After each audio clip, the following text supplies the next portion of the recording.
Billionaire left to protect his wife, but returned and found her in hospital holding their baby. Before we begin, drop a comment telling us which city you're watching from. And once the story ends, don't forget to rate it from 0 to 10. Oh, and make sure to follow our channel for more stories like this. Now, sit back and enjoy every detail.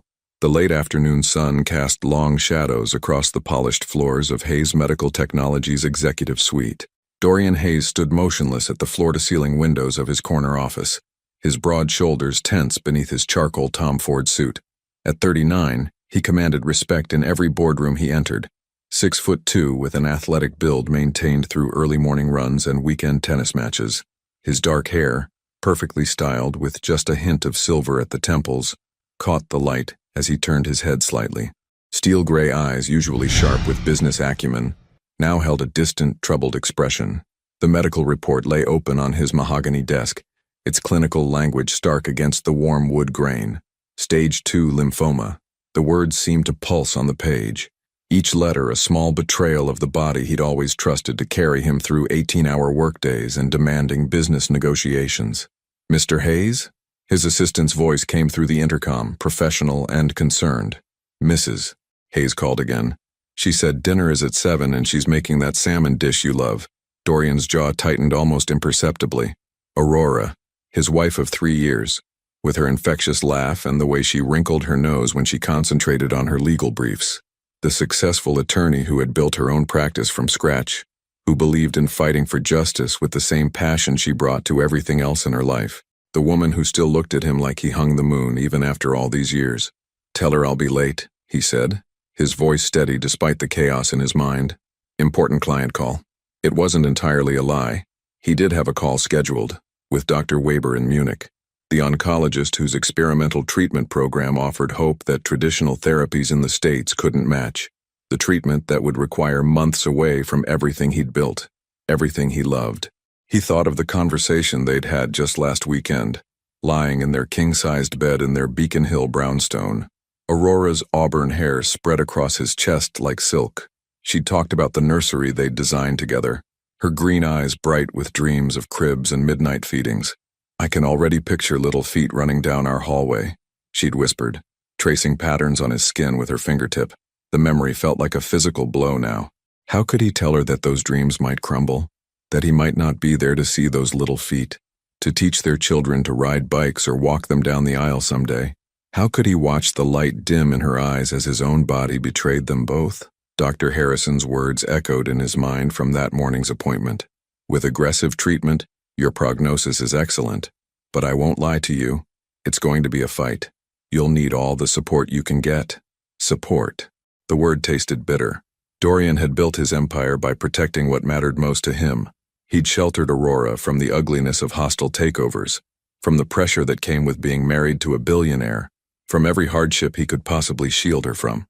The idea of asking her to watch him suffer, to see him weak and vulnerable, to risk her own dreams for his uncertain future, it felt like the cruelest form of selfishness. His phone buzzed with a text from Aurora. "Missing you already. Can't wait to hear about your day over dinner.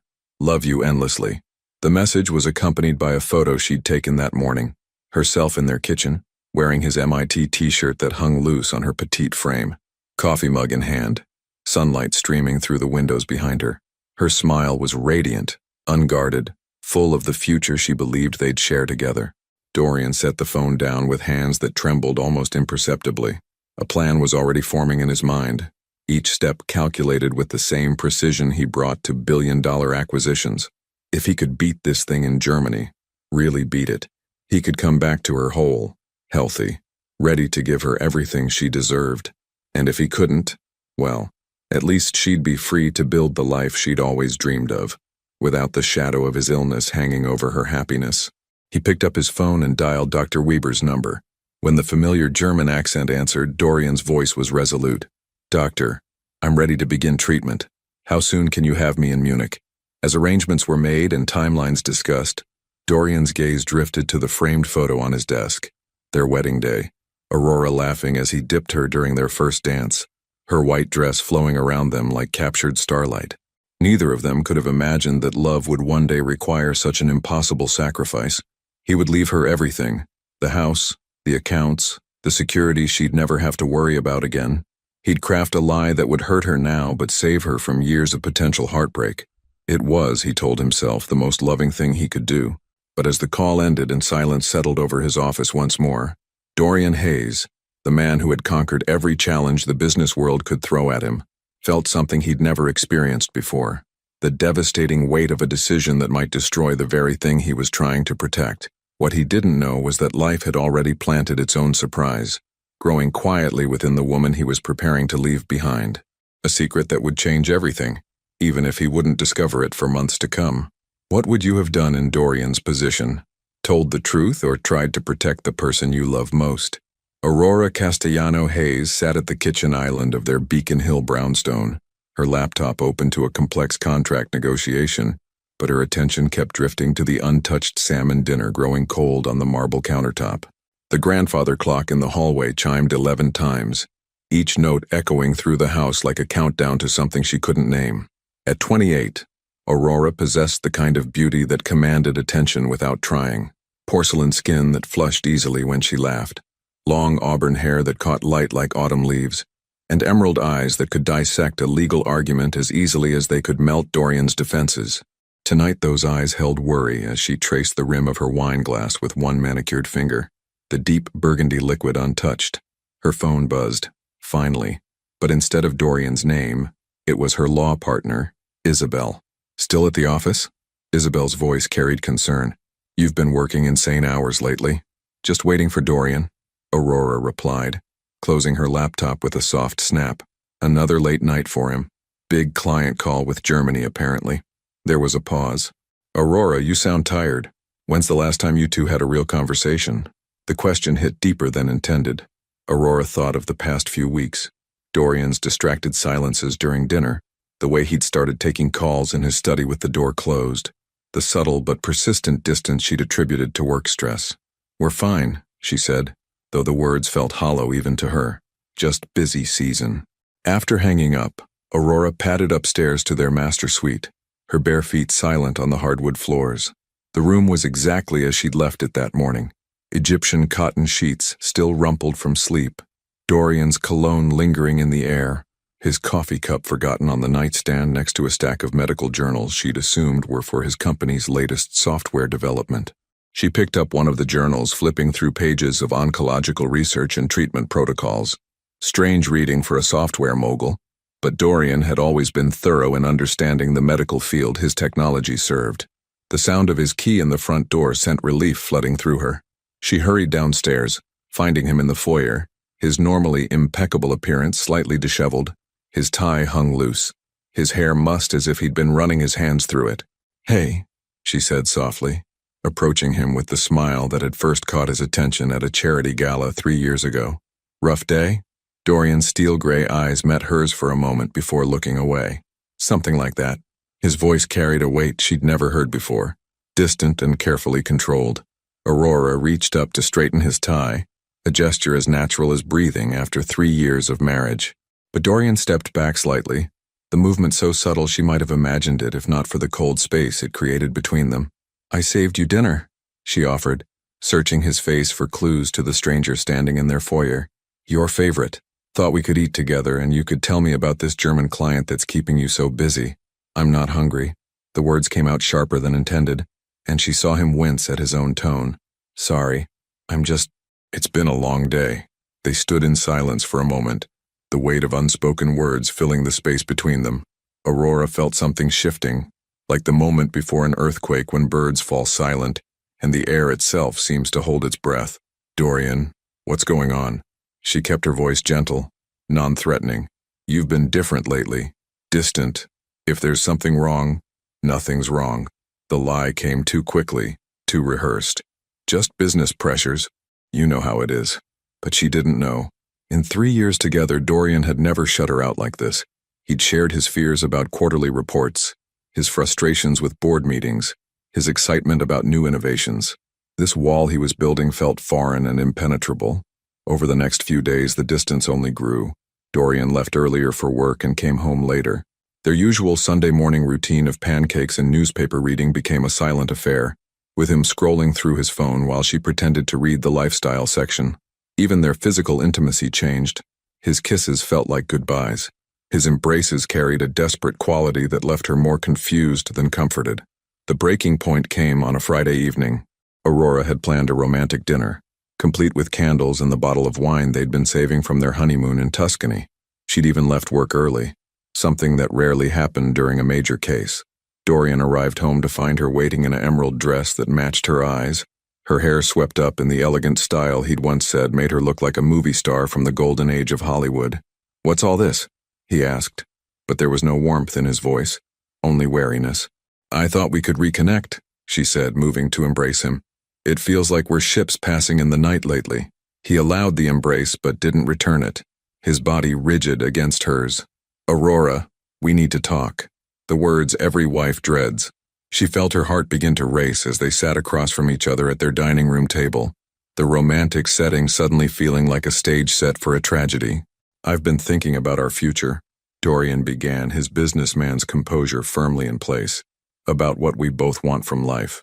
"Okay," she said carefully, studying his face for any hint of the man she'd fallen in love with. "I don't think I want children anymore." The statement hit her like a physical blow. They'd talked about children countless times. Names they liked, how they'd decorate a nursery, whether their kids would have his eyes or her stubborn streak. It had been one of the cornerstones of their shared future. "I don't understand," she whispered. "Last month you said you couldn't wait to teach our daughter to ride a bike, or take our son to his first baseball game. People change their minds." His voice was clinical, detached. "I've realized that my career requires more focus than I initially thought. Children would be a distraction." Aurora felt tears threatening but forced them back. "Since when do you consider family a distraction? Since when do you make major life decisions without discussing them with your wife?" "I'm discussing it now." The coldness in his voice was like nothing she'd ever heard from him. This wasn't the man who'd held her during thunderstorms, who'd surprised her with handwritten love notes, who'd once driven 4 hours just to bring her soup when she had the flu. "Dorian, what is really going on here?" Her legal training kicked in, the instinct to dig for truth overriding her emotional devastation. "This isn't about career focus. You're lying to me." For a moment she saw a crack in his armor, a flicker of pain in his eyes that was quickly suppressed. "I'm not lying. I'm being honest about what I want from my life. And it's not this." He gestured vaguely at the romantic dinner, at her, at the life they'd built together. The words hung in the air like a death sentence. Aurora sat back in her chair, feeling as if the ground beneath her feet had simply vanished. "So what are you saying exactly?" Dorian's hands clenched and unclenched in his lap, the only sign of his internal struggle. "I think we should take a break, some time apart to figure out what we both really want." "A break?" She repeated the words numbly. "You want to separate. It's for the best." "Best for whom?" He didn't answer, and in that silence Aurora felt her marriage crumbling around her like a house of cards caught in a sudden wind. The future she'd imagined, their children's laughter filling these rooms, growing old together, building something beautiful and lasting, vanished in an instant. What she didn't know was that even as her heart shattered, new life was already growing within her, a secret that would soon change everything. The morning light filtered through the sheer curtains of their bedroom, casting ethereal patterns across the unmade bed. Aurora hadn't slept. She'd spent the night curled on her side of the mattress, listening to Dorian's restless movements, the way he'd gotten up 3 times to pace the hallway, the soft sound of him making coffee at 4 a.m.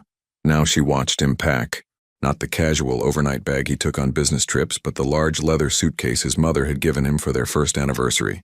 He moved with mechanical precision, folding shirts with military corners, arranging toiletries in neat rows. Each item placed felt like another nail in the coffin of their marriage. "How long?" she asked, her voice hoarse from the tears she'd finally allowed herself to cry in the shower. Dorian's hands stilled on a stack of sweaters. "I don't know." "That's not an answer." Aurora sat up in bed, pulling the silk sheet around her like armor. "A week? A month? Are you planning to come back at all, or should I call my lawyer now?" The mention of divorce made him flinch visibly. "Aurora, please. This isn't what I want." "Then don't do it." She scrambled to her knees, desperation making her voice crack. "Whatever this is about, we can work through it. That's what marriage means, Dorian. We face things together." He turned away from her, focusing intently on zipping the suitcase. "Some things are better faced alone." "Like what?" What could possibly be so terrible that you'd rather destroy our marriage than tell me the truth? For a moment she thought he might break. His shoulders sagged and she could see the internal war playing out in the set of his jaw, the way his fingers gripped the suitcase handle until his knuckles went white.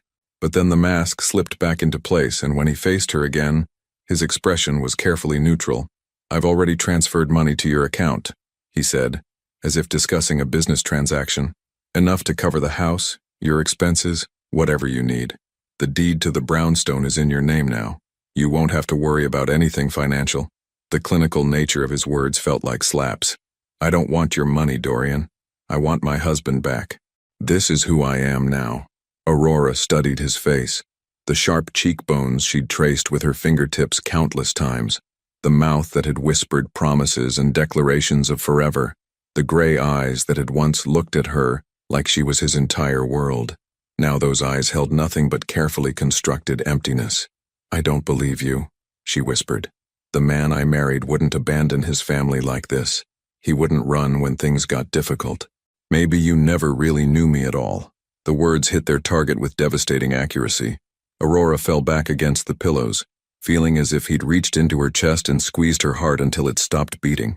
Dorian picked up his suitcase and walked to the door, pausing with his hand on the frame.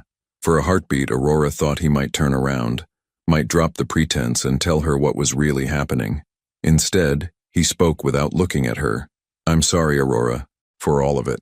And then he was gone, leaving behind only the faint scent of his cologne and the echo of 3 years of shared dreams crumbling into dust.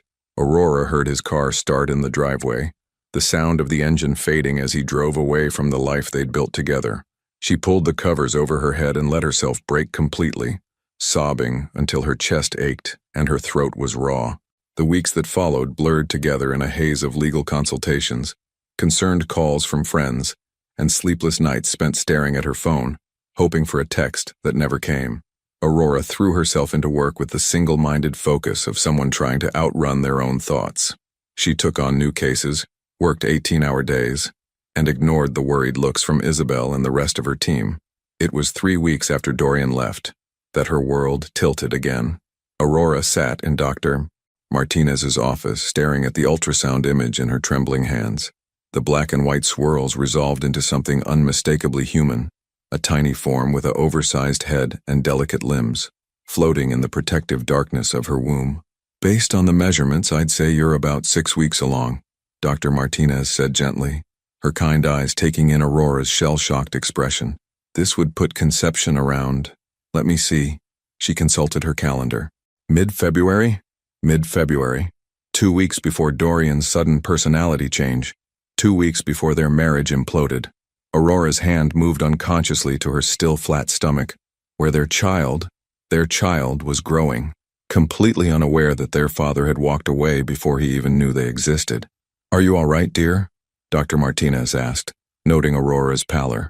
"I know unplanned pregnancies can be overwhelming, but it wasn't unplanned," Aurora interrupted, her voice barely above a whisper. "We wanted this. We've been trying for months." The past tense felt like swallowing glass. Dr. Martinez's expression softened with understanding. "And your husband? How is he taking the news?" Aurora looked down at the ultrasound again, at the miracle she'd dreamed of sharing with the man who'd promised to love her forever. "He doesn't know yet." That night, Aurora sat in their empty house, her house now, according to the papers Dorian's lawyer had delivered, holding the ultrasound photo like a lifeline. She'd called his office, but his assistant said he was unavailable indefinitely. She'd tried his cell phone dozens of times, but it went straight to voicemail. She'd even swallowed her pride and called his mother in Connecticut. But Helen Hayes claimed she hadn't heard from her son either. It was as if Dorian had simply vanished from the earth, leaving behind only the devastating wreckage of their marriage and a bank account that felt more like blood money than support. Aurora placed the ultrasound on the kitchen counter and stared at it for a long time. Their baby, growing inside her while she grieved the loss of the man she'd thought she'd spend forever with. The cruel irony wasn't lost on her. She was carrying the child they'd both wanted so desperately, but she was facing the future as a single mother. She picked up her phone and dialed Dorian's number one more time, listening to it ring before his voicemail picked up. His recorded voice, warm and familiar, felt like a ghost reaching across an impossible distance. "Hi, you've reached Dorian Hayes. Leave a message and I'll get back to you as soon as possible. After the beep, Aurora took a shaking breath. Dorian, it's me. I know you said you didn't want children, but there's something you need to know. Something that changes everything. Please call me back. Please. She hung up and waited, staring at her phone as minutes stretched into hours. But the call never came, and slowly, Aurora began to accept that she would be facing motherhood alone, carrying the secret of their child like a beacon of hope in the darkness her husband had left behind. What she didn't know was that thousands of miles away, Dorian was fighting for his life in a sterile hospital room in Munich, her voicemail playing on repeat in his mind as poison coursed through his veins, killing the cancer that was trying to steal his future with her. 5 months had passed since Dorian's departure, and Aurora's body now carried the unmistakable curve of pregnancy beneath her flowing maternity dresses. She stood in what had once been their guest room, now transformed into a nursery painted in soft yellow. Gender neutral, she'd told the painter, though she knew from her recent ultrasound that she was carrying a boy. The crib stood assembled in the corner, a testament to her stubborn independence. She'd put it together herself on a Saturday afternoon, following the incomprehensible instructions with the same methodical approach she brought to complex legal cases. Her back had ached for days afterward, but the accomplishment had felt necessary, symbolic even. She was doing this alone, and she was strong enough to handle it. You've outdone yourself, Isabel said from the doorway, her arms full of gift bags from the impromptu baby shower their law firm had thrown. Though I still think you should have let Vincent help with that crib. He offered like 6 times. Aurora smoothed her hand over her rounded belly, feeling a responsive flutter from within. I needed to prove I could do it myself. She paused, looking around the cheerful room with its carefully chosen furniture and soft lighting. He's going to grow up here, in this house, and I want him to know that his mother is capable of anything. Even changing diapers at 3 a.m. while running on 2 hours of sleep? Especially that. Aurora managed a smile, though it didn't quite reach her eyes. The bravado was easier to maintain during daylight hours, surrounded by supportive colleagues and the familiar rhythm of work.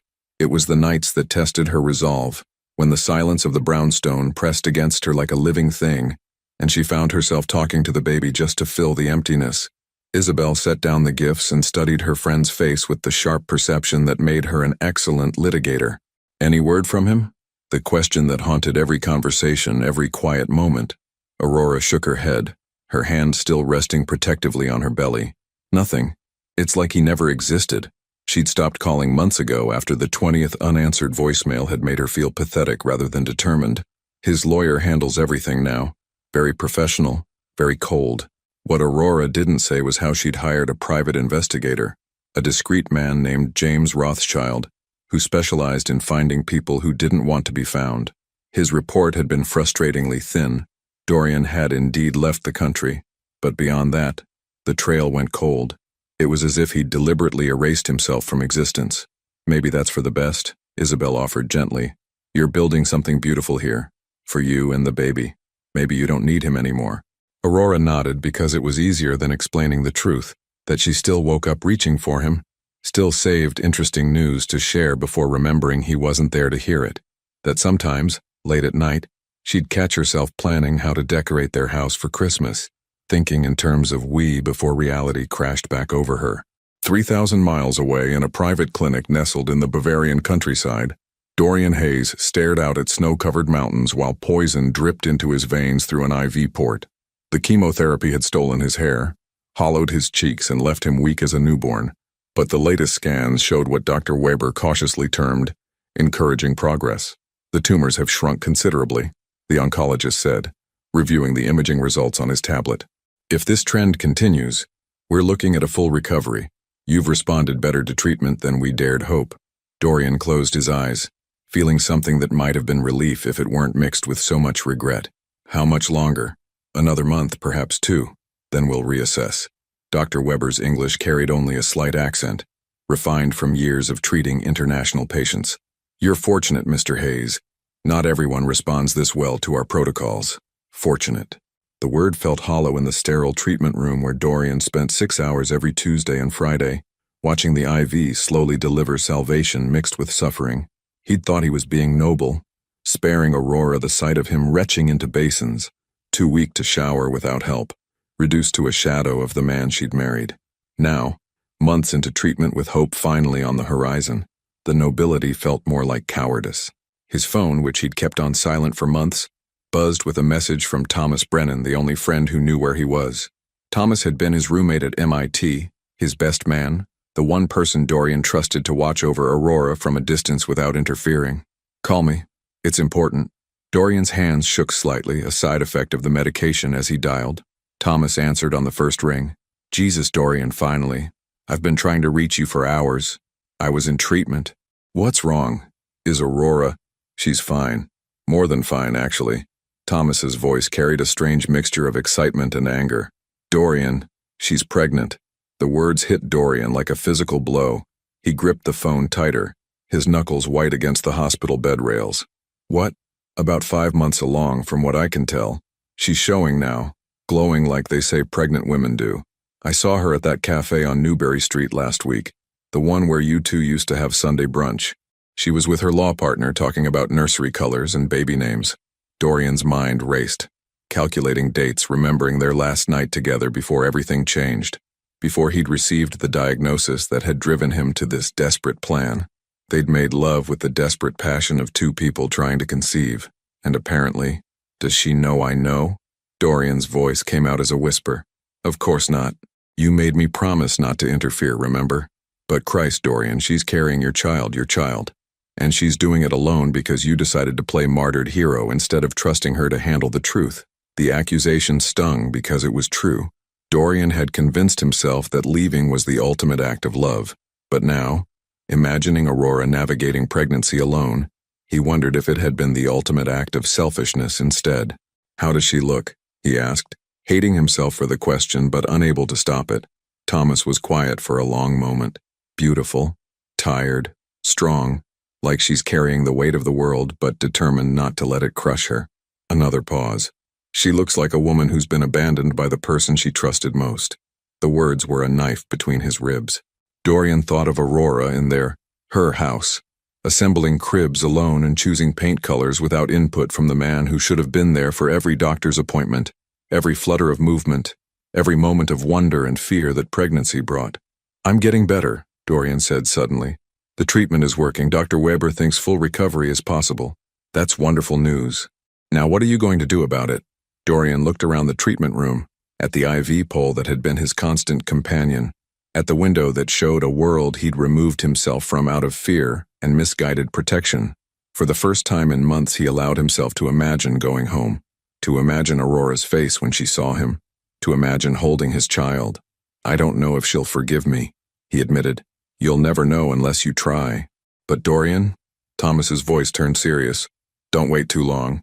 She's building a life without you. Every day you stay gone makes it harder to find your way back." After hanging up, Dorian sat in the gathering darkness of his hospital room, one hand pressed against his chest where his heart hammered with a mixture of hope and terror. Somewhere across the ocean, Aurora was preparing for the birth of their child, a child who would inherit his eyes, her stubborn streak, and the complicated legacy of a father who'd loved them enough to leave, but maybe, if he was very lucky, not too much to return. The contractions started at 3 in the morning on a rain-soaked Tuesday in November. Aurora had been working late in her home office, reviewing depositions for a custody case that hit too close to home, when the first wave of pain gripped her lower back like an iron fist. She'd known this day was coming, had packed her hospital bag weeks ago, but nothing could have prepared her for the reality of labor beginning in the echoing silence of her empty house. No husband to time contractions, no partner to drive her to the hospital when the pain became too intense to ignore. Just her, the baby, and the weight of doing this alone. By dawn, Aurora was in the delivery room at Massachusetts General Hospital, gripping Isabel's hand while Dr. Martinez monitored the baby's heartbeat. The labor had progressed quickly, too quickly, according to the concerned murmurs between the medical staff. "Something's wrong," Aurora gasped between contractions, sweat beading on her forehead despite the cool temperature of the room. The baby's heart rate. "Aurora, listen to me, doctor," Martinez said, her voice calm but urgent. "The umbilical cord is wrapped around the baby's neck. We need to do an emergency cesarean. Right now." The words sent ice through Aurora's veins. She'd imagined many scenarios for her son's birth, but not this. Not the rush of surgical masks and bright lights. not the desperate efficiency of a medical team fighting to save both their lives. "Is he going to be okay?" she whispered as they wheeled her toward the operating room. "Please tell me he's going to be okay. We're going to take excellent care of both of you," Dr. Martinez assured her. But Aurora caught the worried glance she exchanged with the anesthesiologist. The surgery felt both endless and instantaneous. Aurora drifted in and out of consciousness, aware of tugging sensations and muffled voices discussing blood pressure and oxygen levels. Then suddenly, a cry, strong and indignant and absolutely perfect. "It's a boy," someone announced, and Aurora felt tears streaming down her face as she heard her son's first protest at being thrust into the bright, cold world. They placed him on her chest for a brief moment, tiny and wrinkled and impossibly beautiful, with a shock of dark hair and unfocused eyes that she somehow knew would turn gray like his father's. Then he was whisked away to be checked and cleaned while Dr. Martinez worked to repair the damage the difficult birth had caused. "He's perfect," the pediatrician assured her later, as Aurora held her son properly for the first time. 7 pounds, 2 ounces. All his reflexes are normal. His breathing is strong. "You did beautifully, Aurora." Aurora stared down at the baby nestled against her chest, marveling at his perfect tiny fingers, the way his rosebud mouth moved in his sleep, the impossible softness of his skin. "Hello, Gabriel," she whispered, testing out the name she'd chosen months ago. Gabriel Hayes, because even though his father had abandoned them, the baby deserved to carry that connection. "He looks just like you described Dorian," Isabel said softly from her chair beside the hospital bed. "The strong jaw, the way he furrows his brow when he sleeps." Aurora's heart clenched at the observation. Gabriel did look like his father, would grow up with Dorian's features as a constant reminder of the man who'd walked away. She pushed the thought aside, focusing instead on the miracle in her arms. The first few days passed in a blur of feeding schedules and learning to change diapers with surgical stitches pulling at her abdomen. Aurora had expected the recovery to be difficult, but the pain that gripped her side 3 days after Gabriel's birth was different, sharper, more urgent. "It's likely an infection," Dr. Martinez explained after examining her. "Sometimes the incision site doesn't heal as cleanly as we'd like. We're going to keep you here for a few more days, monitor you closely. But Gabriel is fine. He can stay with you, of course. We just need to make sure you're healing properly." What should have been a quick recovery stretched into a week, then 10 days. Aurora's body seemed determined to fight the healing process, her incision becoming inflamed despite antibiotics, her pain levels spiking when she tried to do too much too soon. "You need to rest," Isabel insisted, watching Aurora try to pace the hospital room while Gabriel slept in his bassinet. "Let your body heal. Let the nurses help." "I can't," Aurora said, her voice tight with exhaustion and frustration. "I'm his mother. I'm supposed to take care of him, not lie here useless while other people—" "You're not useless. You're recovering from major surgery while caring for a newborn. Give yourself some grace." But grace felt like a luxury Aurora couldn't afford. Every day in the hospital was another day of mounting bills despite the insurance, another day away from work, though her partners had assured her the firm would survive her absence. Another day of feeling like she was failing at the one thing that mattered most, being Gabriel's mother. 3,000 miles away, Dorian stood in Dr. Weber's office, staring at scan results that showed no trace of cancer in his system. 6 months of treatment had achieved what they'd barely dared hope for: complete remission. "You're free to go home, Mr. Hayes," Dr. Weber said, with the satisfaction of a man who'd helped perform a minor miracle. "Continue with the medication regimen for another month, but as far as I'm concerned, you've beaten this thing." Dorian should have felt elated. Instead, he felt hollow, as if the victory had come too late to matter. "What are the chances of recurrence?" "Less than 5% given your response to treatment. You're going to live a long, healthy life." Dr. Weber paused, studying Dorian's expression. "You don't seem pleased by this news." "I am. It's just—" Dorian struggled to put his feelings into words. "There's a lot I need to make right." That evening, Dorian sat in his temporary apartment overlooking the Rhine, holding his phone like a loaded weapon. Thomas's latest update had been brief but devastating. Aurora had given birth to their son 2 months ago, but there had been complications. She was still in the hospital, struggling with post-surgical infections while caring for a newborn alone. Their son. Dorian closed his eyes, trying to imagine the child who carried his DNA but would grow up without knowing his father's voice, his laugh, The stories Dorian had planned to tell him about his grandfather's immigrant journey and his grandmother's strength. He'd convinced himself that staying away was noble, that returning healthy would somehow erase the months of abandonment. But now, picturing Aurora in a hospital bed, exhausted and in pain while their baby cried in her arms, Dorian realized the magnitude of his mistake. She didn't need a healthy stranger appearing in her life with explanations and apologies. She needed the partner who should have been there all along, holding her hand through labor, learning to change diapers, sharing the profound terror and joy of becoming parents together. Dorian picked up his phone and, for the first time in 10 months, dialed Aurora's number. It went straight to voicemail. Her phone was probably dead or forgotten in the chaos of new motherhood. But this time, instead of hanging up, he left a message. "Aurora, it's me. I know I have no right to call after all this time, but I heard about the baby, about Gabriel." His voice broke on their son's name. "I'm coming home. I know you probably don't want to see me, and I understand if you never forgive me for leaving, but I'm coming home, and I'm going to spend the rest of my life making this right. I love you. I never stopped loving you." He hung up and booked the first flight to Boston, his hands shaking as he typed in his credit card information. Outside his window, the Rhine flowed steadily toward distant seas, carrying his reflection toward a future he could only hope he wasn't too late to reclaim. The fluorescent lights of Massachusetts General Hospital buzzed overhead as Dorian walked down the maternity ward corridor, his dress shoes clicking against the polished linoleum with each deliberate step. He'd flown through the night, landing at Logan Airport as dawn broke over Boston Harbor, and had come straight here without stopping at a hotel or even changing clothes. His reflection in the elevator's polished steel doors showed the toll of the past 10 months. He was leaner now, his face more angular, his dark hair shorter than Aurora had ever seen it. The expensive suit hung differently on his frame, tailored for a man who no longer existed. But his eyes, those steel gray eyes that Aurora had once said could see straight through to her soul, burned with a determination that had carried him through months of chemotherapy and across an ocean. Room 412. The number Thomas had given him seemed to pulse like a heartbeat as he approached. Through the partially open door, he could hear a soft voice singing, Aurora's voice, though it was different now, gentler somehow, wrapped around a lullaby he didn't recognize. Dorian paused at the threshold, his hand raised to knock, and caught his first glimpse of his son. Gabriel was tiny, impossibly small, nestled against Aurora's chest as she swayed gently beside the hospital bed. Dark hair crowned his perfect head, and even from this distance Dorian could see the strong line of his jaw, the way his little fist curled with determined strength.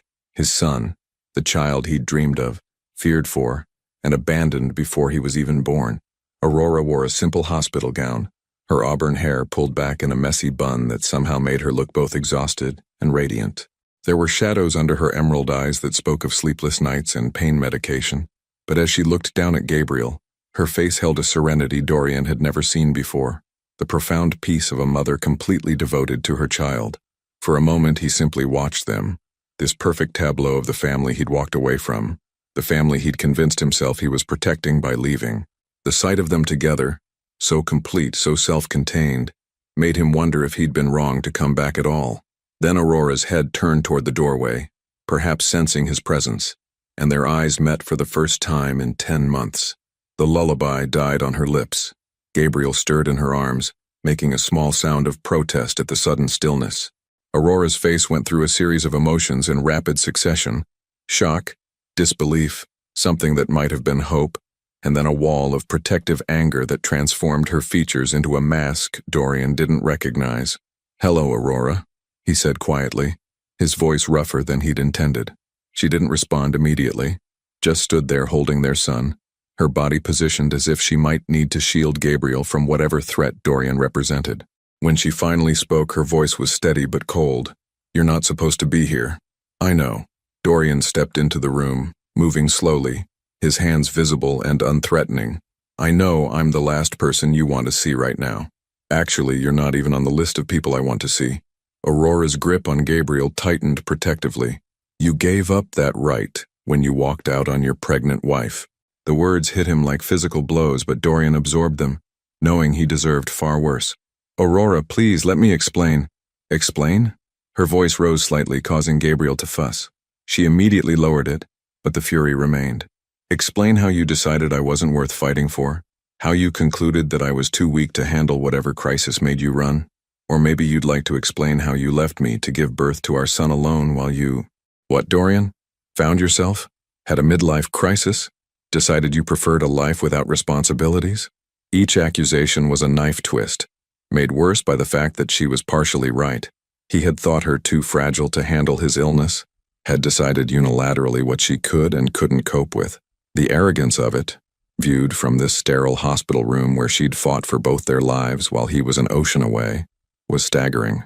It wasn't about you not being strong enough, he said, his voice barely above a whisper. It was about me not being brave enough. Aurora's eyebrows rose in disbelief. Brave enough for what? Dorian looked at his son, really looked at him, taking in every perfect detail. Gabriel had fallen back asleep against Aurora's chest, his tiny face peaceful and trusting. The sight gave Dorian the courage he'd been lacking for months. To tell you I had cancer. The words fell into the room like stones into still water, creating ripples of shock that seemed to change the very air between them. Aurora's face went white, her grip on Gabriel instinctively tightening as if she could protect him from this revelation retroactively. What? She breathed. Lymphoma. Stage 2. Dorian's hands shook as he spoke, the words feeling foreign after months of secrecy. I found out the day before I started acting differently. The day I came home late and couldn't eat dinner. Couldn't touch you without thinking about what it would do to you if I died. Aurora sank slowly into the chair beside her hospital bed, never loosening her hold on Gabriel. Cancer, she repeated, as if testing the word's weight. The doctors here gave me good odds, but there was an experimental treatment in Germany. Better success rates, faster recovery times. I thought— Dorian ran a hand through his hair, the gesture achingly familiar to Aurora despite everything that had changed. I thought if I could beat it there, I could come back to you whole, healthy, ready to give you the life we'd planned. So you decided to lie to me instead. Aurora's voice was deadly quiet. You decided to break my heart and abandon me rather than trust me to handle the truth. I was trying to protect you. From what? From being there when you needed me most. From fulfilling my marriage vows about sickness and health. Tears began to track down Aurora's cheeks, but her voice remained steady. You robbed me of the chance to fight for you, Dorian. You robbed me of the chance to support my husband through the scariest time of his life. And you robbed our son of having his father there from the beginning. The truth of her words hit Dorian like a physical assault. He'd been so focused on the potential pain of watching him suffer that he'd inflicted a different, deeper wound. The agony of abandonment, of feeling unloved and unwanted at the moment she needed him most. Did the treatment work? Aurora asked suddenly, her legal mind cutting through emotion to the facts. Yes, full remission. Dr. Weber says the chances of recurrence are minimal. She nodded slowly, processing this information. So you're healthy now, and you came back because I love you, because I never stopped loving you, not for a single day, because I made the biggest mistake of my life when I walked away, and I'm hoping, praying, that it's not too late to make it right. Aurora was quiet for a long moment, looking down at Gabriel's sleeping face. When she spoke again, her voice was thick with exhaustion and pain. He looks like you, she said simply. Everyone says so. Your eyes, your jawline, even the way he furrows his brow when he's thinking. And every time someone mentions it, it's like a knife in my chest because you weren't here to see it for yourself. Dorian felt tears he'd been holding back for months finally break free. Aurora, I went through 47 hours of labor alone, she continued, her voice growing stronger. I had an emergency cesarean because the cord was wrapped around his neck. I thought I might lose him, and I had no one to hold my hand or tell me it was going to be okay. Then I developed an infection that kept us here for 2 weeks, and I've been taking care of a newborn while recovering from major surgery, because the man who promised to love me forever decided I was too delicate to handle his problems. The litany of his failures hung in the air between them like an accusation that could never be fully answered. Dorian wanted to go to her, to drop to his knees and beg for forgiveness, but he could see the invisible barrier she'd erected around herself and their son. What do you want from me, Dorian? Aurora asked finally. What do you expect to happen now that you've waltzed back into our lives with your explanations and your apologies? It was the question he'd been asking himself for the entire flight from Munich. What did he want? What did he have the right to ask for? I want to be Gabriel's father, he said quietly. I want to hold my son and tell him stories and teach him to ride a bike. I want to take care of you while you recover, to make up for not being here when you needed me most." He paused, gathering courage for the most important words he'd ever spoken. "And if you'll let me, I want to spend the rest of my life proving that I'll never abandon our family again." Aurora studied his face for a long moment, searching for something he hoped she could find. Finally, she stood up, still holding Gabriel, and moved toward him. For a heartbeat, Dorian thought she might forgive him, might let him hold his son.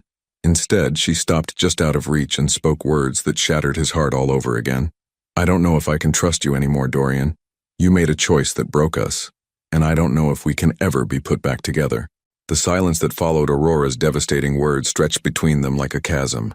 Gabriel stirred in his mother's arms, his tiny face scrunching up in preparation for what Aurora had learned to recognize as his hungry cry. The sound broke through the tension, reminding them both that whatever lay between them, this innocent child had needs that transcended their complicated history. "He needs to eat," Aurora said quietly, moving toward the small refrigerator where the nurses stored her pumped breast milk. But as she shifted Gabriel to one arm to open the door, a sharp pain shot through her incision site, causing her to gasp and nearly stumble. Dorian moved instinctively, his hands reaching out to steady her. "Let me help. I can manage," Aurora said through gritted teeth, but another wave of pain contradicted her words. "Aurora, you're clearly in pain. Please, let me at least—" Dorian reached for the refrigerator door, his movements careful and non-threatening. "You shouldn't be straining yourself." For a moment she looked like she might refuse on principle, but Gabriel's cries were growing more insistent, and the exhaustion etched in every line of her body was impossible to ignore. Reluctantly, she allowed Dorian to retrieve the bottle and warm it under the hot water tap. "Here," he said softly, holding out the bottle. "Is the temperature right?" Aurora tested it against her wrist, a motion so naturally maternal that it made Dorian's chest ache with all the moments he'd missed. "It's fine," she admitted grudgingly. As she settled back into the chair to feed Gabriel, Dorian found himself mesmerized by the sight of his son. Gabriel latched onto the bottle with determined enthusiasm, his tiny hands waving in the air before settling against the bottle's sides. His eyes, when they opened briefly, were indeed the same steel gray as Dorian's own. "He's beautiful," Dorian whispered, the words inadequate for the overwhelming rush of love and regret that crashed over him. "He's perfect. He is." Aurora's voice softened as she looked down at Gabriel, her anger momentarily eclipsed by maternal pride. "He's been such a good baby, considering everything. The nurses say he's remarkably alert for his age." Dorian pulled a chair closer, not close enough to intrude but near enough to really see his son. "What's he like? His personality, I mean." The question seemed to catch Aurora off guard, as if she hadn't expected him to be interested in the details. "He's determined. When he wants something, he makes sure you know it. But he's also incredibly observant. Sometimes I catch him just watching everything around him, like he's trying to figure out how the world works." "He gets that from you," Dorian said with a small smile. "You always did that, study everything before making your move." Aurora glanced at him sharply, as if the casual intimacy of the observation was unwelcome. But there was something else in her expression too. A flicker of the connection they'd once shared, quickly suppressed but not quite fast enough to hide. Gabriel finished his bottle and immediately began the fussy movements that Aurora had learned meant he needed to burp. She lifted him to her shoulder, but the motion clearly caused her discomfort. "May I?" Dorian asked hesitantly, gesturing toward Gabriel. "I know I don't have any right to ask, but you're in pain, and he needs—" Aurora studied his face for a long moment, clearly warring with herself. Finally, she nodded curtly. "Support his head. He's still building his neck strength." The transfer of Gabriel from Aurora's arms to Dorian's happened slowly, carefully, with both parents holding their breath. The moment Gabriel's small weight settled against Dorian's chest, the world seemed to shift on its axis. This was his son, his child. The tiny human being he'd helped create carried half his DNA, would inherit his laugh, might someday have his stubborn streak or his analytical mind.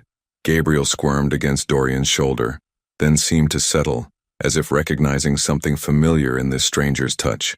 Dorian began the gentle patting motion he'd seen Aurora use, his large hand covering nearly half of Gabriel's tiny back. "Like this?" he asked, his voice thick with emotion. Aurora nodded, watching the interaction with an expression that was carefully neutral, but not entirely successful at hiding her own emotional response. "He likes it when you rub small circles, not just pat." Dorian adjusted his technique, marveling at how Gabriel seemed to relax further into his arms. When the burp finally came, a surprisingly robust sound from such a small person, both parents laughed despite themselves, the tension breaking for just a moment. "He's strong," Dorian observed, feeling Gabriel's grip on his finger. "Look at that hold. The pediatrician says he's developing ahead of schedule. He's already tracking movement with his eyes, and yesterday he held his head up for almost 30 seconds during tummy time."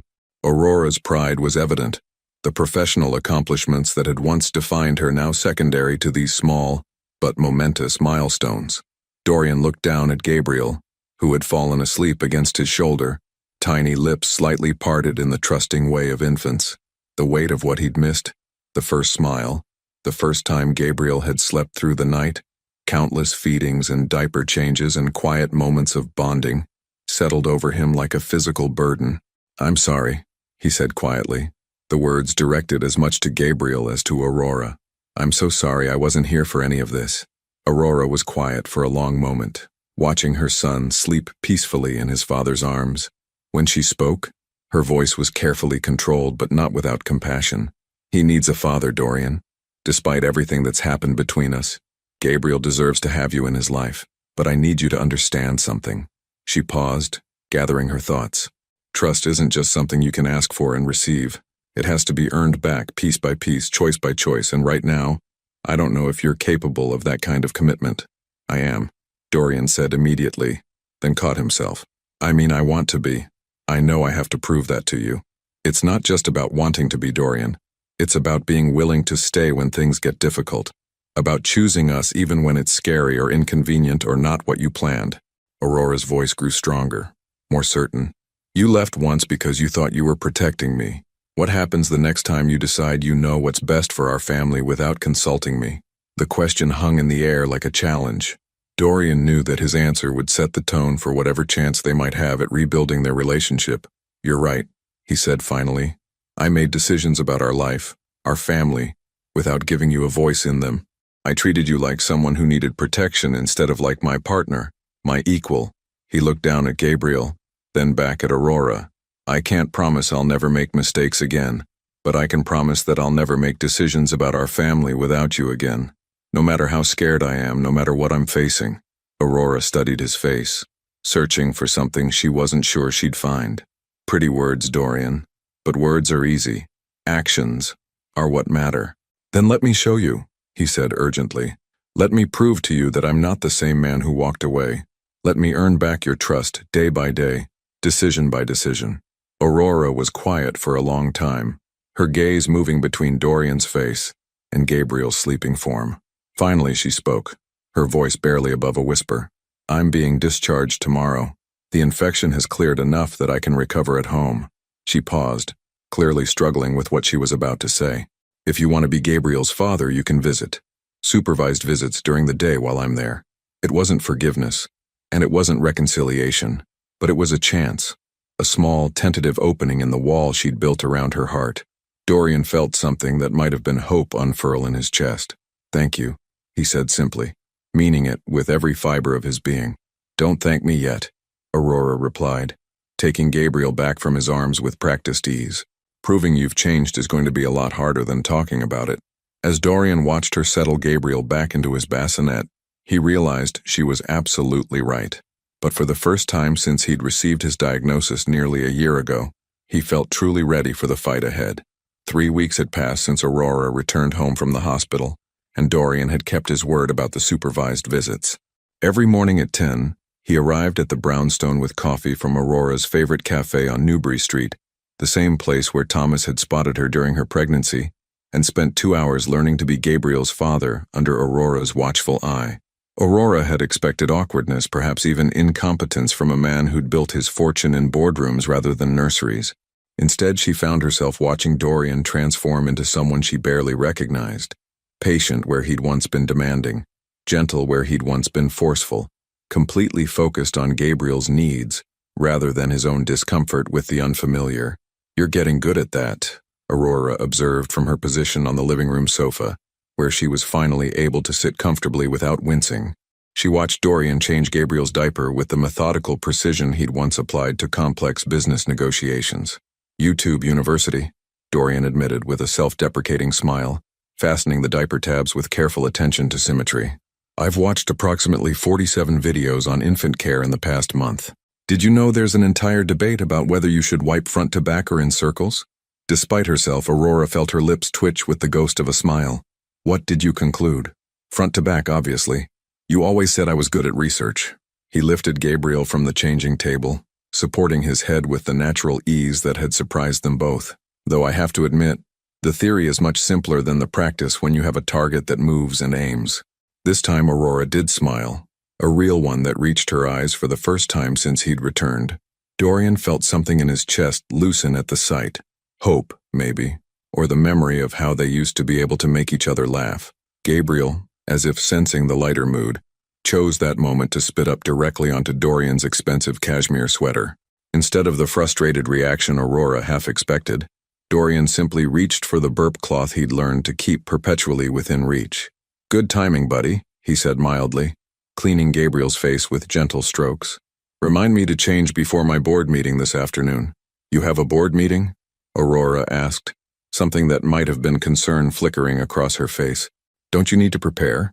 Review reports, rehearse presentations? Dorian shook his head, settling into the rocking chair they'd bought but never used before Gabriel's birth. I'm learning to delegate better. Turns out the company runs just fine without my constant micromanagement. He looked up at Aurora with an expression that was both vulnerable and determined. I'm learning that some things are more important than quarterly projections. The words hung between them, an acknowledgement of how completely his priorities had shifted. Aurora studied his face, looking for signs of resentment or restlessness, but found only contentment as he settled Gabriel against his chest for a nap. Dorian, she began, then stopped herself. The question she wanted to ask felt too dangerous, too likely to shatter the fragile peace they'd built. What is it? Nothing. It's just, she struggled with how to voice her fear. This is all very new for you. The routine, the mess, the complete unpredictability of life with a baby. I just wonder if you really understand what you're signing up for. Dorian was quiet for a moment, his hand making gentle circles on Gabriel's back. You're asking if I'll run again when things get difficult. Aurora nodded, not trusting her voice. I asked myself the same question, Dorian admitted. Every day for the past 3 weeks, actually. And every day the answer becomes clearer. He looked down at Gabriel, who had fallen asleep to the rhythm of his father's heartbeat. I can't promise I'll never be scared again, Aurora. I can't promise I'll never make mistakes. But I can promise that running isn't an option anymore. Not from this. Not from him. His eyes met hers across the room. Not from you. Before Aurora could respond, Gabriel began to stir restlessly, his peaceful expression shifting to one of discomfort. Within seconds he was crying. Not his usual hungry or wet cry, but something different. Sharper. More distressed. What's wrong with him? Dorian asked, his newly acquired confidence evaporating as Gabriel's cries escalated to screams. Aurora was on her feet immediately, moving faster than she had since the surgery. Something's not right, she said, taking Gabriel from Dorian's arms. But instead of calming in his mother's embrace, Gabriel continued to scream, his tiny body rigid with distress. His forehead feels warm, Aurora said, her voice tight with worry. He's burning up. Dorian was already reaching for his phone. Should I call Dr. Martinez? Call 911, Aurora said, her legal training in crisis management taking over even as maternal panic clawed at her chest. Infants can spike dangerous fevers very quickly. The next hour passed in a blur of sirens, medical equipment, and the sterile urgency of Massachusetts General's emergency room. Gabriel's temperature had reached 102.3 degrees, dangerously high for a 2-month-old, and the medical team moved with the swift efficiency that Aurora remembered from his birth. We need to run some tests, the emergency pediatrician explained as nurses worked to establish an IV line in Gabriel's tiny arm. Fever in infants this young can indicate serious bacterial infections. We'll need blood work, urine cultures, possibly a spinal tap to rule out meningitis. The word meningitis hit Aurora like a physical blow. She gripped the bed rail until her knuckles went white, watching helplessly as her son screamed through procedure after procedure. I can't do this, she whispered, her composure finally cracking. I can't watch them hurt him. Without thinking, Dorian moved to her side, his arms sliding around her shoulders. For a moment Aurora tensed, but then Gabriel let out another heartbroken cry, and her defenses crumbled completely. She turned into Dorian's chest, allowing herself to be held while their son fought whatever was attacking his tiny system. "He's going to be okay," Dorian murmured into her hair, his own voice shaking. "He's strong. Look how strong he is." They stayed like that through the endless hours of waiting, Aurora's anger and mistrust temporarily suspended in the face of their shared terror. When Gabriel's fever finally broke near dawn, when the tests came back showing a simple viral infection rather than the bacterial nightmare they'd feared, Aurora realized something had shifted between them again. "Thank you," she said quietly as they sat beside Gabriel's hospital crib, watching him sleep peacefully for the first time in 12 hours. "For what? For staying. For not falling apart when I did.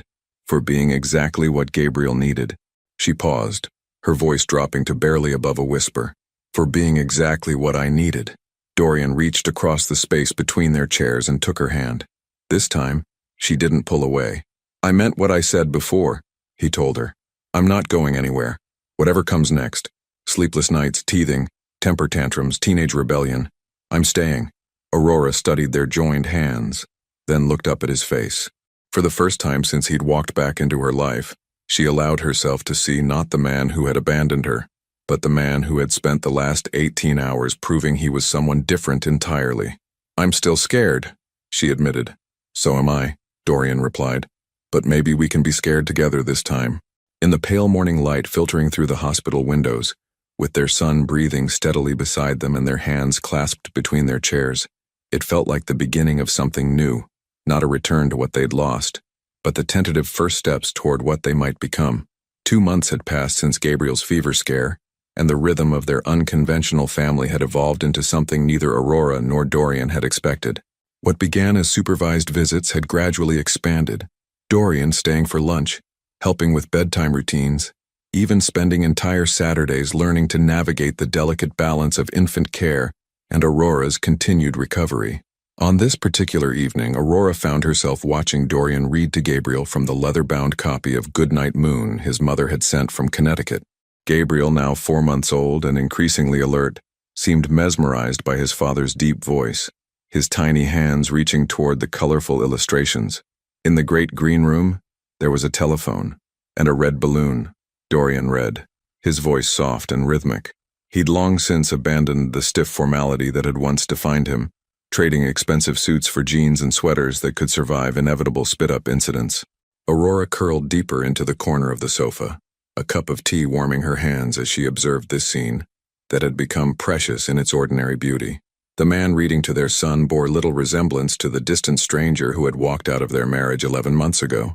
This version of Dorian moved with patient gentleness, spoke in hushed tones that respected Gabriel's drowsy state, and seemed completely content to spend his evening in a nursery instead of a boardroom.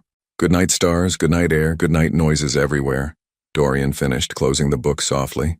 Gabriel's eyelids were heavy, his small body relaxed against his father's chest. "He's asleep," Aurora whispered. Dorian nodded, rising carefully from the rocking chair and moving toward the crib with the practiced ease of someone who'd learned to navigate parenthood through repetition and dedication. He lowered Gabriel onto the mattress with infinite care, covering him with the soft blue blanket Aurora's mother had knitted before his birth. They stood together beside the crib for a moment, watching their son sleep, both lost in the quiet wonder that still caught them off guard. Gabriel's face in sleep was peaceful and perfect, his dark lashes casting shadows on his cheeks, one tiny fist curled beside his face. "He's gotten so much bigger," Dorian murmured, reaching out to gently touch Gabriel's hand. "Look at those fingers. They're actually proportional now." Aurora smiled, remembering her own amazement at how quickly infants changed. "Dr. Martinez says he's in the 90th percentile for both height and weight. She thinks he's going to be tall like you. Good thing you bought those clothes in bigger sizes." Dorian's voice carried a warmth that made something flutter in Aurora's chest, the kind of intimate observation that came from paying attention, from being present for the small details that made up daily life with a baby. They moved quietly out of the nursery, leaving the door slightly ajar so they could hear if Gabriel woke. In the living room, Aurora settled back onto the sofa while Dorian moved toward the kitchen with the automatic efficiency of someone who'd learned the landscape of this house again. "More tea?" he asked, already reaching for the kettle. Aurora nodded, studying his profile as he prepared her drink exactly the way she liked it, honey instead of sugar, steeped for precisely 4 minutes. When had he relearned these small preferences? When had she stopped noticing him learning them? "Dorian," she said when he returned with 2 steaming mugs, settling into the armchair across from her with the careful distance he'd maintained since that night at the hospital. "Can I ask you something?" "Of course." Aurora wrapped her hands around her mug, gathering courage for a conversation they'd been dancing around for weeks. "What happens now? With us, I mean. We've found this rhythm with Gabriel and it's working, but we've never talked about what we're actually doing here." Dorian set down his tea, his expression growing serious. "What do you want to happen?" "That's not an answer. It's an honest question." Dorian leaned forward slightly, his gray eyes intense in the lamplight. "Aurora, I know what I want. I've known since the moment I saw you holding Gabriel in that hospital room. But what I want doesn't matter unless you want it too." Aurora felt her heart begin to race. "Tell me anyway." Dorian was quiet for a long moment, choosing his words carefully. "I want to come home," he said finally. "Not to the house, though I miss it, but to you, to us. I want to wake up next to you every morning and know that whatever challenges we're facing them together. I want to be Gabriel's father and your husband, not just a visitor in my own family." The words hung between them like a bridge Aurora wasn't sure she was ready to cross. "And what makes you think that's possible after everything that's happened?" "Because I'm not the same man who left you." Dorian's voice grew stronger, more certain. That man was so terrified of appearing weak that he forgot what real strength looked like. He thought protection meant making decisions for people he loved, instead of with them. He confused love with control. Aurora studied his face, searching for any hint of the old arrogance, the need to be right that had sometimes made their early relationship feel like a power struggle. She found only honesty and a vulnerability that was entirely new. "How do I know you won't run again the next time something scares you?" "Because running almost cost me everything that matters." Dorian stood up suddenly, moving to the mantelpiece where their wedding photo still sat. Though Aurora had turned it face down months ago, he picked it up, studying the image of them dancing at their reception, young and certain that love would be enough to conquer anything. "Do you remember what you said in your wedding vows?" he asked. Aurora's throat tightened. "Dorian, you said that marriage wasn't about finding someone you could live with, but finding someone you couldn't live without." He turned to face her, the photo still in his hands. "You were right. I can't live without you, Aurora. I tried. For 10 months I tried to convince myself that loving you meant letting you go, but all I did was break both our hearts and deprive our son of his father." "You were sick," Aurora said quietly. "You were scared and facing something that could have killed you. I understand why you—" "No." Dorian's voice was firm but gentle. "Don't make excuses for me, Aurora. I made a choice based on fear and pride, and that choice was wrong. The only question now is whether you're willing to let me spend the rest of my life making it right." Aurora set down her tea with trembling hands. The conversation she'd been avoiding was happening whether she felt ready or not, and every word Dorian spoke seemed to chip away at the walls she'd built around her heart. "I'm terrified," she whispered. "Of what?" "Of trusting you again and having you leave. Of believing that we can go back to what we were and discovering that too much has changed." She looked up at him with eyes bright with unshed tears. "Of letting Gabriel get attached to having his father around and then having to explain why Daddy isn't coming home anymore." Dorian moved toward her then, crossing the careful distance he'd maintained for months. He knelt beside the sofa, close enough to touch but still giving her space to pull away if she needed to. "We can't go back to what we were," he said softly. "That couple was naive about how hard life could get. But maybe we can build something better, something stronger, something that can survive the kinds of storms that broke us the first time." Aurora looked down at him, this man who had once commanded boardrooms and now spent his evenings reading bedtime stories, who had once made unilateral decisions and now asked for her input on everything from Gabriel's feeding schedule to his own business meetings. "I love you," she said suddenly, the words escaping before she could stop them. "I never stopped loving you, even when I hated you, even when I was sure I'd never trust you again. But love wasn't enough the first time, Dorian. How do I know it will be enough now?" Dorian reached out slowly, giving her time to pull away, and took her hands in his. "Because this time we know what it cost to lose each other. This time we know that the biggest risk isn't being vulnerable. It's trying to protect ourselves from vulnerability and destroying everything in the process." In the quiet of their living room, with their son sleeping safely upstairs and the weight of months of separation finally beginning to lift, Aurora found herself looking into the face of the man she'd married, and seeing not just who he'd been, but who he could become, who he'd already started to become. If we do this, she said slowly, if we try to rebuild our marriage, it has to be different. No more unilateral decisions. No more protecting me from things you think I can't handle. We face everything together, even when it's scary. Especially when it's scary, Dorian agreed. Aurora took a shaky breath, feeling as if she was standing at the edge of a cliff with no way to know if there was solid ground below. But maybe, she thought, the point wasn't knowing where you'd land. Maybe the point was trusting the person jumping with you. Okay, she whispered. Okay, let's try. Let's see if we can build something that won't break the next time life gets difficult. Dorian's face transformed with a hope so profound it took Aurora's breath away. Slowly, carefully, he leaned forward and kissed her, not with the desperate passion of their youth, but with the deeper tenderness of two people who had learned what it meant to lose each other and were determined never to let it happen again. When they broke apart, Aurora rested her forehead against his, both of them breathing carefully in the space between what they'd lost and what they might still be able to build together. 6 months had passed since that pivotal evening, when Aurora and Dorian had decided to rebuild their marriage from its broken foundation.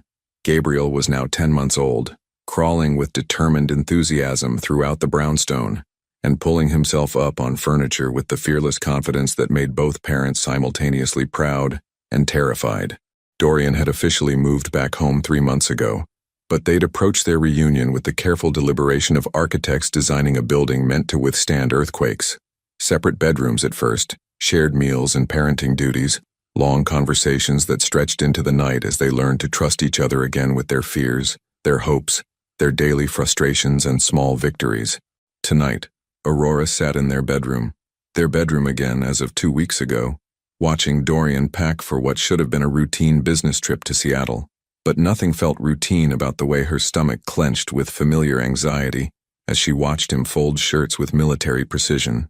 It's just 3 days, Dorian said without looking up from his suitcase, though his voice carried the careful tone he used when he sensed her emotional weather changing. Tuesday through Thursday. I'll be back before Gabriel's bedtime on Thursday night. Aurora nodded, hating the irrational fear that crawled up her throat every time he prepared to leave. They'd discussed this trip for weeks. She'd even helped him plan the presentation he'd be giving to potential investors. But watching him pack still triggered memories of another suitcase, another departure that had lasted 10 devastating months. I know, she said, forcing her voice to remain steady. It's important for the company. The Seattle expansion could triple your market share in the Pacific Northwest. Dorian finally looked up at her, reading the tension in her posture despite her controlled words. He set down the shirt he'd been folding and moved to sit beside her on the bed, his movements slow and deliberate. Aurora, talk to me. What's really going on? She wanted to brush off his concern, to pretend that her anxiety was manageable, but they'd promised each other radical honesty in this new version of their marriage. I know it's illogical, she began, staring at her hands. I know this is just business and I know you're coming back, but watching you pack, she trailed off, unable to finish the sentence. Brings back memories of the last time I packed, Dorian finished, gently. Aurora nodded, feeling foolish but unable to shake the tight feeling in her chest. Dorian reached for her hands, his thumbs tracing gentle circles across her knuckles. What can I do to help? What do you need from me? The question itself was evidence of how much he'd changed. The old Dorian would have dismissed her fears as irrational, would have pointed out the obvious differences between then and now. This Dorian asked what she needed, and waited for her answer. I don't know, Aurora admitted. It's not about you. It's about me. I thought I'd worked through this, but apparently my brain hasn't gotten the memo that you're not leaving forever. Then let's figure it out together. Dorian's voice was patient, free of the frustration she'd half expected. What would help? Do you want to come with me?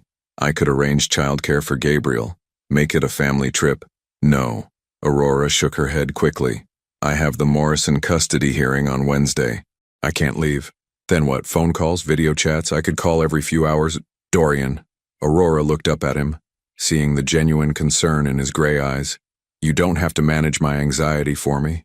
I just need to work through it. But I want to help. If there's something I can do to make this easier. Aurora felt tears threaten, but they weren't tears of sadness or fear. They were tears of gratitude for this man who had learned to lead with compassion instead of solutions, who offered support without trying to fix what wasn't his to repair.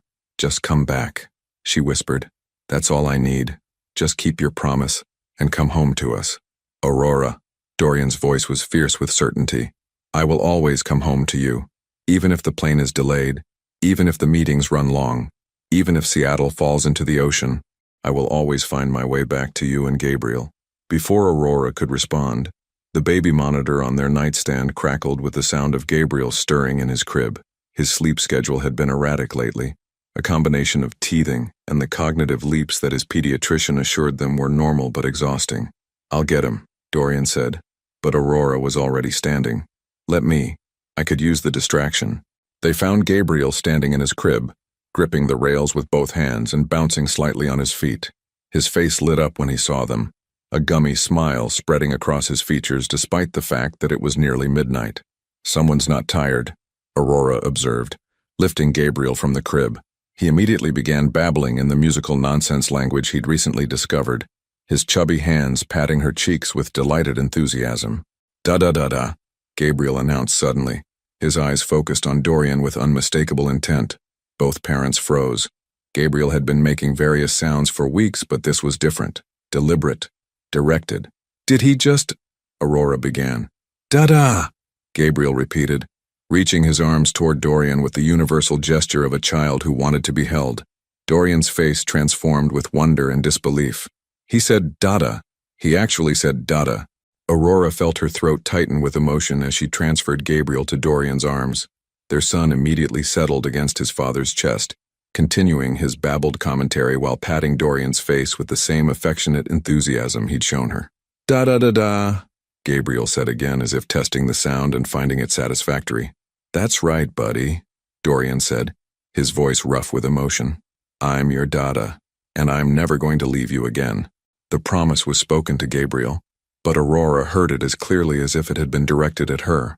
Watching Dorian hold their son, seeing the absolute devotion in his face, feeling the solid presence of the family they'd rebuilt from ashes, Aurora felt her anxiety finally begin to loosen its grip on her chest. He's going to say Mama next, Dorian said confidently, bouncing Gabriel gently. Aren't you, Gabriel? You're going to make sure Mama gets her turn. But Gabriel seemed quite satisfied with his new word, repeating it with increasing volume and enthusiasm, until both parents were laughing despite the late hour. We should put him back down, Aurora said eventually, though she was reluctant to end this perfect moment. In a minute, Dorian said, still marveling at his son. I just want to remember this. His first word, and it happened when we were all together.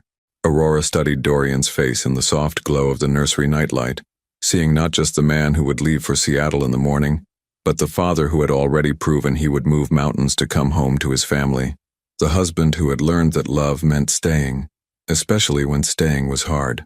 Go to Seattle, she said suddenly. Build your empire, expand the company, conquer the Pacific Northwest. Dorian looked at her in surprise. Are you sure? I'm sure. Aurora moved closer to him, close enough to touch Gabriel's hand where it rested on Dorian's shoulder. Because I know you'll come home, and when you do, Gabriel and I will be here waiting. Dorian shifted Gabriel to one arm and used his free hand to cup Aurora's face, his thumb brushing away a tear she didn't realize had fallen. I love you, he said simply. Both of you, more than anything else in this world.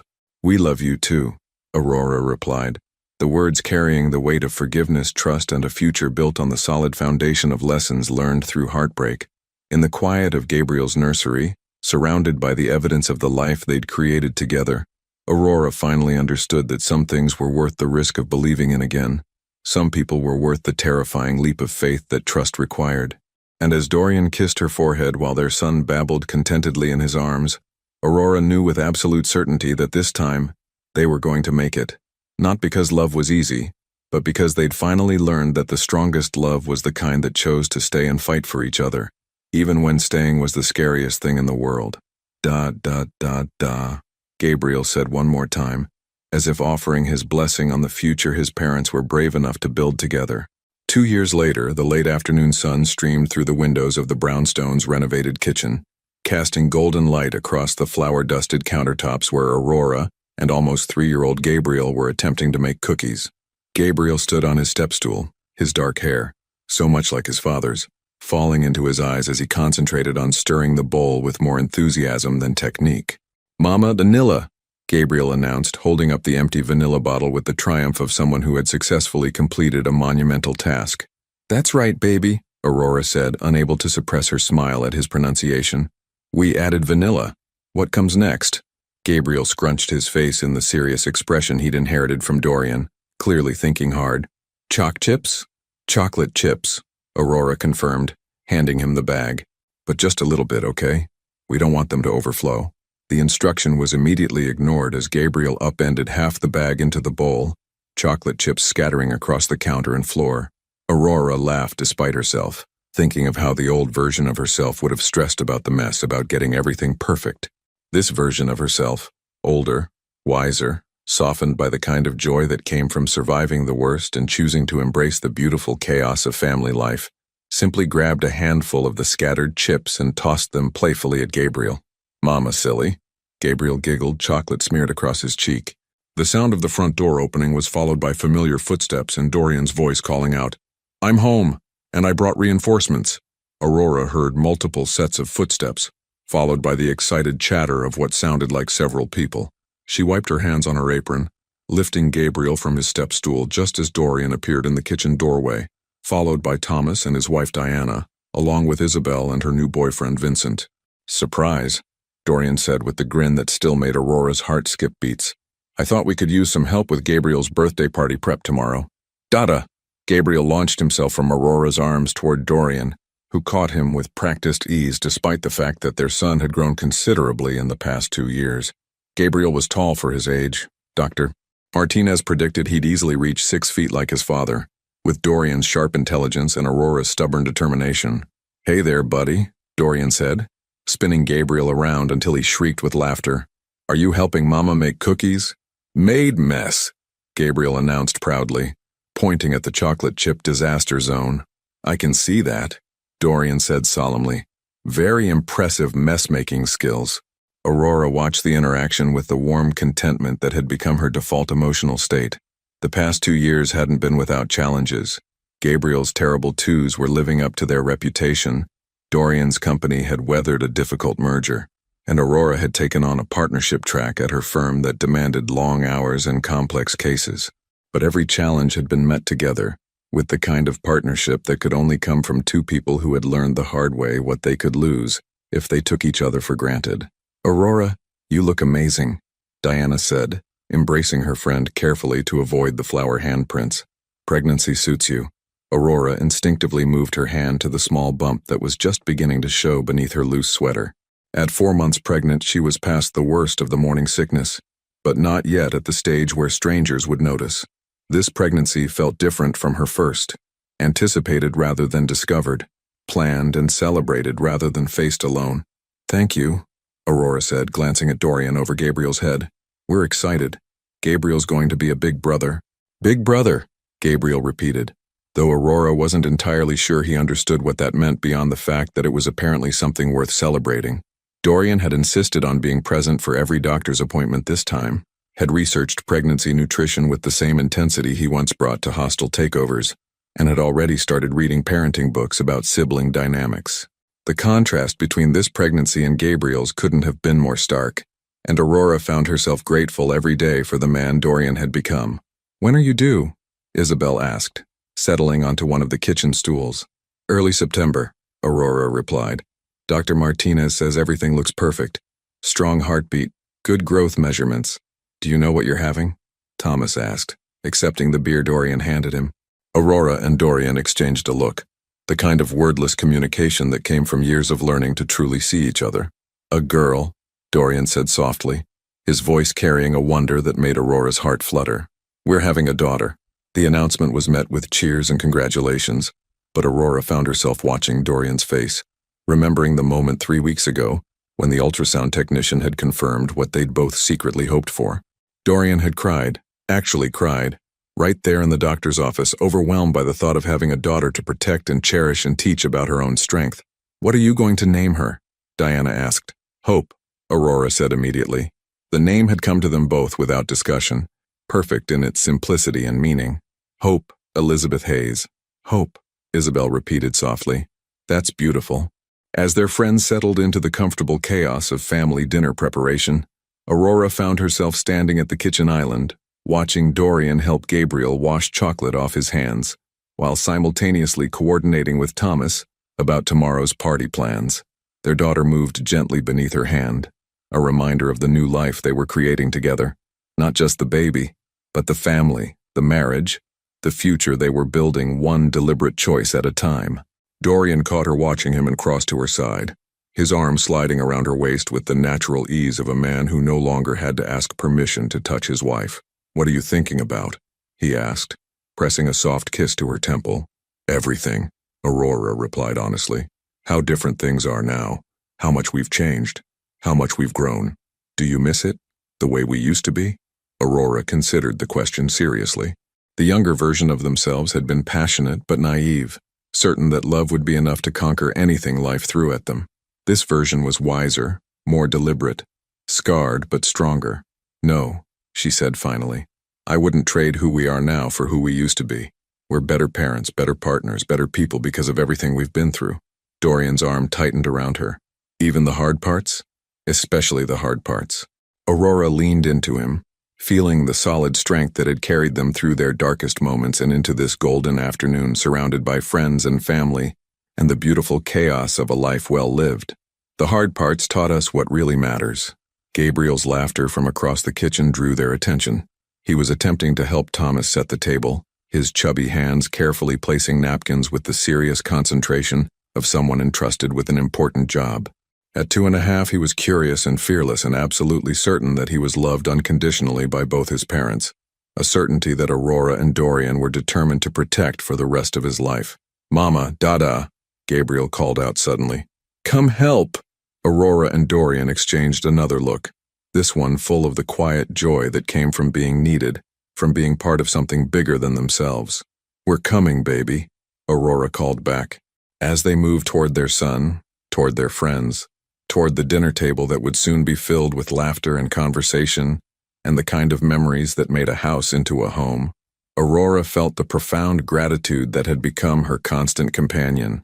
Not gratitude for a perfect life, because their life certainly wasn't perfect, but gratitude for a real life, a hard-won life, a life built on the foundation of two people who had learned to choose each other every single day. Behind them, the setting sun painted the kitchen in shades of gold and amber, illuminating a family that had been broken and rebuilt, tested and strengthened, lost and found again. In a few months, Hope would join their perfect chaos, adding her own voice to the symphony of their days.